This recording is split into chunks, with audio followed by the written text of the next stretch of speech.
नांदेड़ के मुदखेड़ तालुका के शिखाची वाड़ी में तेंदुए का आतंक फैल गया है। आधी रात को दिगंबर अंबादास खानसोले की पिंजरे में बंधी बकरी को तेंदुए ने मार डाला। किसानों ने तुरंत फॉरेस्ट डिपार्टमेंट को सूचना दी, जिसके बाद वन कर्मियों ने पंचनामा किया। पहले लोहा तालुका के वडेपुरी में भी तेंदुआ दिखाई दिया था। किसानों का कहना है कि पालतू जानवर खतरे में है और वन विभाग जल्द से जल्द तेंदुए को पकड़े तथा मुआवजा दे।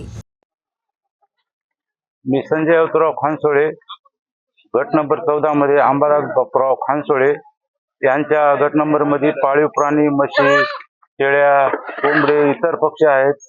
तरी सतत वन विभागाला सांगून सुद्धा आम्हाला वन विभागानं काही सहकार्य केलं नाही। आज एक आमची शेळी त्या बिबट्याने खाली आहे, तरी वन विभागाला अशी विनंती आहे, वारंवार असेच प्रकार घडू नये, या बिबट्याची काहीतरी सोय करावी ही नम्र विनंती।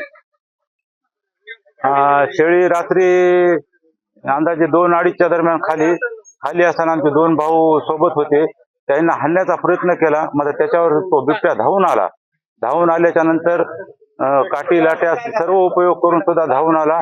त्यानंतर जाळ केल्यानंतर तो बिबट्या अर्धवट शेळी खाऊन पळून गेला। आमच्या शेळीची किंमत साधारण 30,000 होती।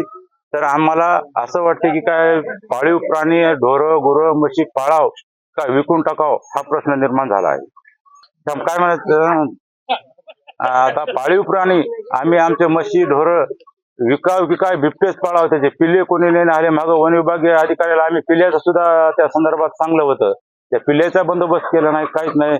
आपल्या बिबट्याच पळावा आता असं एक विनंती आहे शासनाला।